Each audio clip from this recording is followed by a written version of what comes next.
Hello, good afternoon to you and welcome to Bainat Midday News. This news is coming to you live from Benab House, Atomic Junction, Medina. My name is Sherifatu Ayuba. Coming up in this afternoon's bulletin.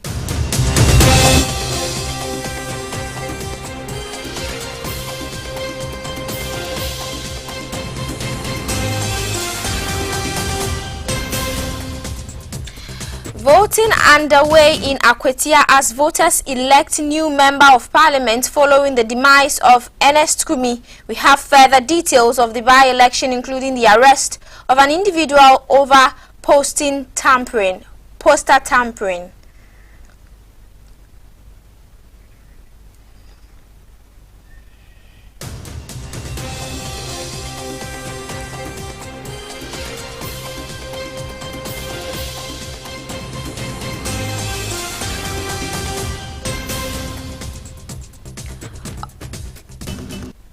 Also coming up, mixed reactions greet President Mahama's removal of Gertrude Tokonu as Chief Justice.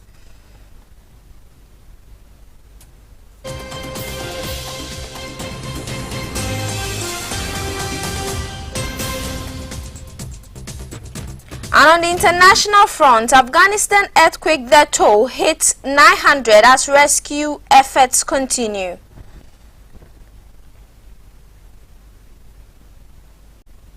Details of these stories comes up shortly.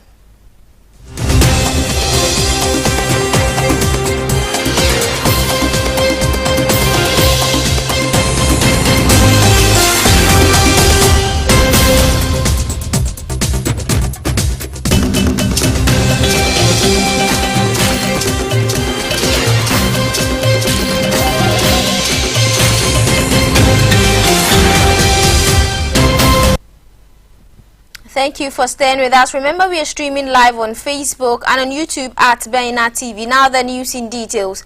Voting is underway in the Akwetia constituency of the Eastern region, where residents are electing a new member of parliament following the passing of Ernest Kumi. More in the following report. More than 50,000 voters are expected to cast their ballots in what has become a fierce political contest between the National Democratic Congress and the New Patriotic Party. The NDC's Bernard Bediako Baidu faces off against the NPP's Solomon Kwame Asumedu, with both candidates mounting intense campaign in recent weeks. Their efforts have been boosted by high-profile visits from national executives and party leaders. To secure the process, the Ghana Police Service has deployed over 5,500 officers across the constituency. Security personnel are positioned at polling centers and identified flashpoints to maintain order, while police warn that acts of violence, intimidation, or breaches of electoral rules will be met with swift action. The Electoral Commission says it has put in place adequate arrangements to ensure a smooth, transparent, and credible election, including timely distribution of materials, close monitoring, and efficient collation of results. The by-election is being closely watched nationwide, seen as a key test of political strength for the NDC and NPP ahead of the 2028 general elections. Analysts suggest that the outcome could provide an early indication of voter mood going into the national contest.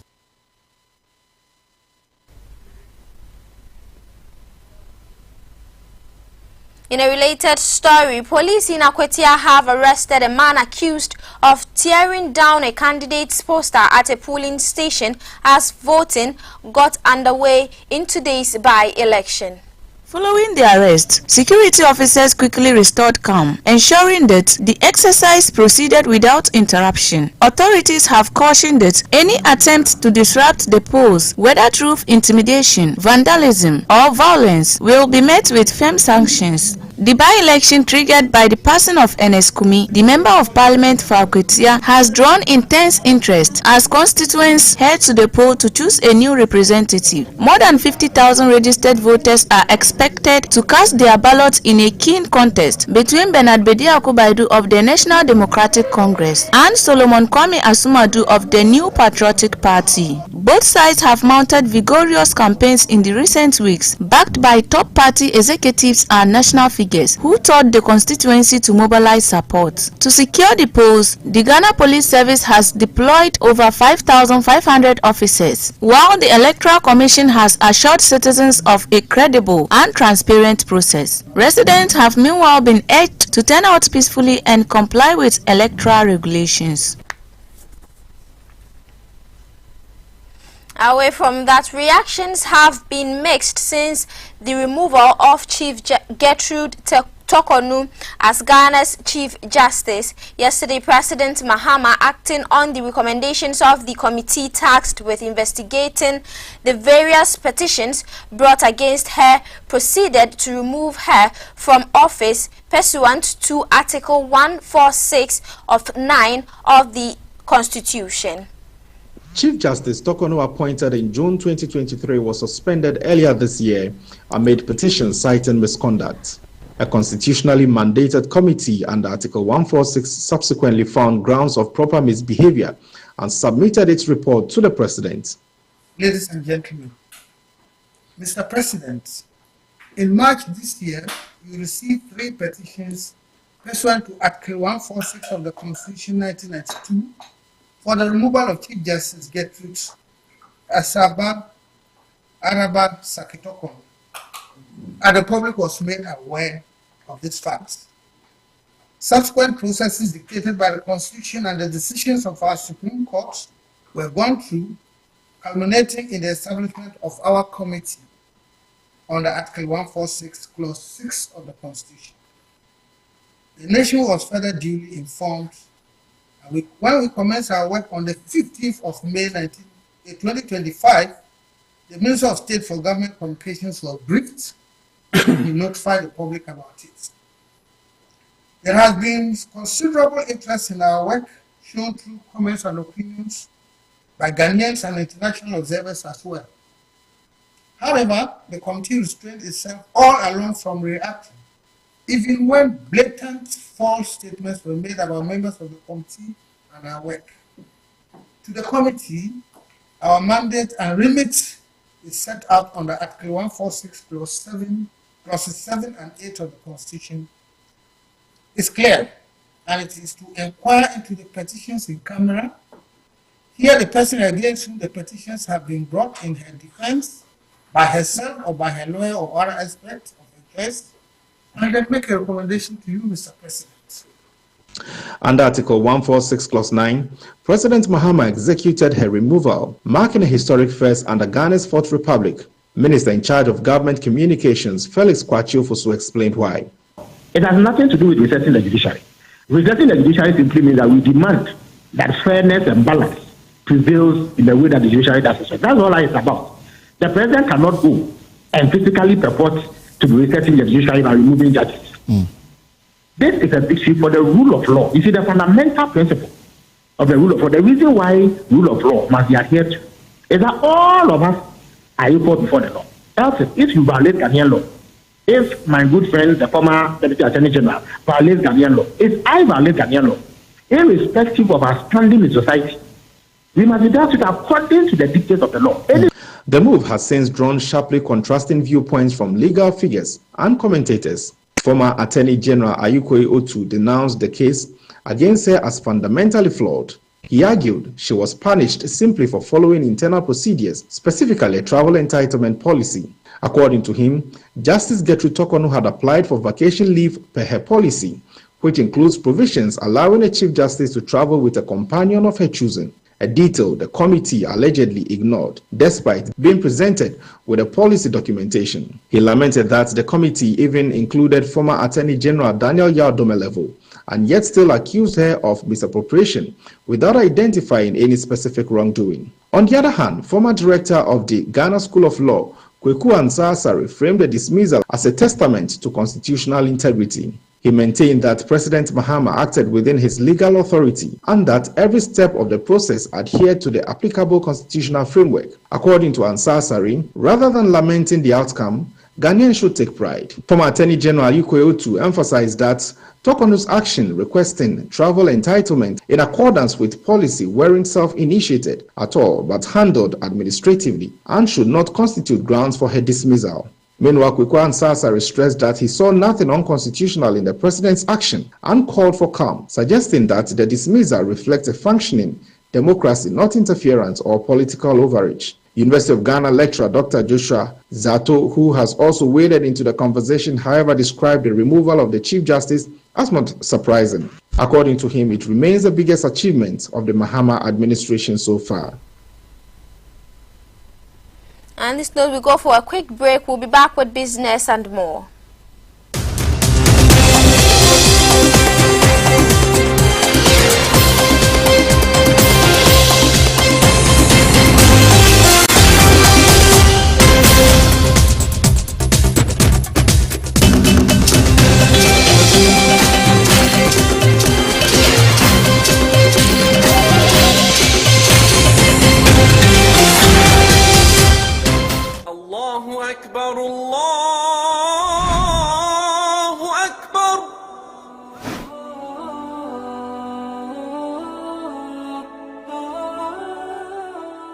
The word Islam is an Arabic word which means to surrender.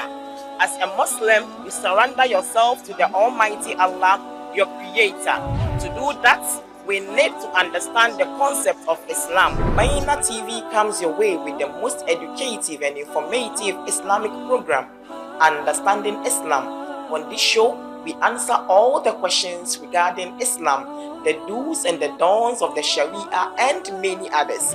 Make a date with me, Aisha Muhammad Saqib, this and every Friday at 10:30 a.m. as we educate ourselves with the knowledge of the deen.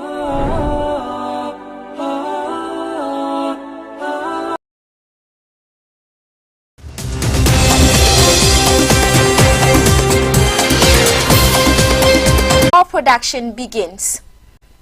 Recover costs and generate fair returns. He further explained that the shortened period would reduce project value, compromise the viability of deep-seated and marginal deposits, and ultimately discourage new investments. Dr. Ashibi further cautioned that the policy could discourage near-mine exploration, encourage high grading of deposits, sterilize marginal ore bodies, and limit sustainable social investment in host communities. He added that Ghana risks losing its competitive edge to countries like Cote d'Ivoire, Burkina Faso, and Nigeria, where mining leases are aligned with project economics rather than capped at shorter terms.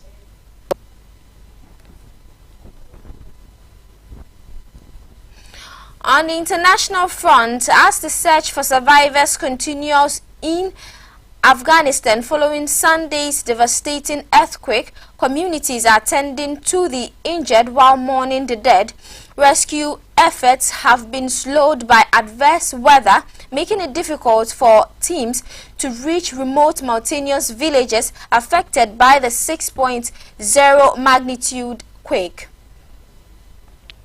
The tremor struck towns in Kunar province near Jalalabad in neighboring Nangarhar, leaving widespread destruction in its wake. Authorities say at least 900 people have died, with around 3,000 others injured in eastern Afghanistan near the Pakistan border. Footage from the affected areas shows rescuers carrying injured residents on stretchers to waiting helicopters, while others dig frantically through rubble with their hands. Most buildings in Afghanistan are low-rise, constructed from concrete and brick, while rural homes often rely on mud bricks and wood materials that make them highly vulnerable during earthquakes. After decades of conflict and with internal aid significantly reduced following Taliban's return to power in 2021, the disaster is placing an enormous strain on the country's already limited resources. The government has appealed for international assistance to help cope with the growing humanitarian crisis.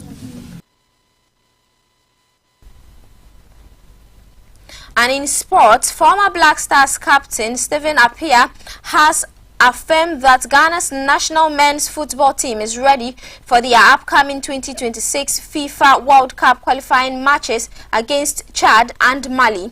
The Black Stars will face Chad in N'Djamena on Thursday, September 4, before hosting Mali at the Accra Sports Stadium on Monday, September 8th. Ghana currently tops Group 1 with Group I with 15 points from 6 matches, having won 5 games. Victories over Chad and Mali would bring the team significantly close to securing a spot in next year's World Cup. The 2026 FIFA World Cup will be co-hosted by the United States, Canada and Mexico.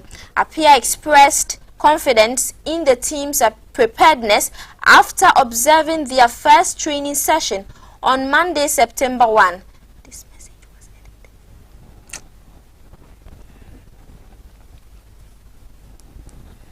And this is how we bring the bulletin to an end. Our website, bernardmultimedia.com, has more news. My name is Sherifatu Ayuba. Have a good afternoon.